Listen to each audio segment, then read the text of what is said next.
নমস্কার সকলকে, healthy and tasty কিচেনের আরো একটি পর্বে আপনাদের সকলকে জানাই স্বাগত। আজকে কিন্তু বানাচ্ছি একটি ভিন্ন স্বাদের সাবুদানার একটি রেসিপি, যেটি আপনারা মূলত উপাসে বা ভগবানের ভোগেও ব্যবহার করতে পারেন।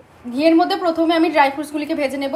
প্রথমে দিচ্ছি কাঠবাদাম, তারপর দিচ্ছি কাজু বাদাম, তারপর কিশমিশ। এরপর আমি একই ঘিয়ের মধ্যে নারকেল আর মাখানাটাকে ভেজে নেব।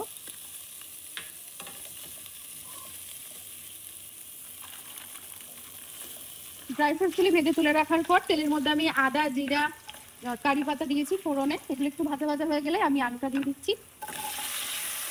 এরপর আমি এর মধ্যে গাজর দেবো। এগুলোকে আমি খুব ভালো করে ভেজে নেবো।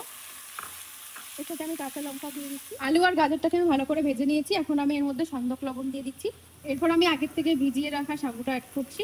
এখন আমি এর মধ্যে একটু জল দিয়ে দেবো। জল দেওয়ার পর আমি 2-3 মিনিটের জন্য এটাকে রেস্টে রেখে, ঠিক 3-4 মিনিট পর আমি ঢাকনাটা খুলে এখন আমি এর মধ্যে ভেজে রাখা ড্রাই ফ্রুটসগুলি সব অ্যাড করবো।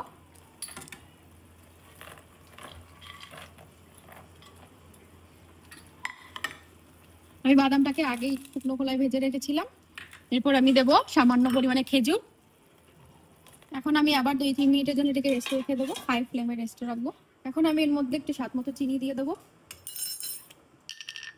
দিচ্ছি গোলমরিচের গুঁড়ো, এটা আপনারা যতটা ঝাল খেতে পছন্দ করেন সেই অনুযায়ী দেবেন। এরপর দেবো লেবু পাতা, গন্ধরাজ লেবু পাতা। সবশেষে আমি ধনে পাতা দিয়ে এটাকে নামিয়ে নেবো।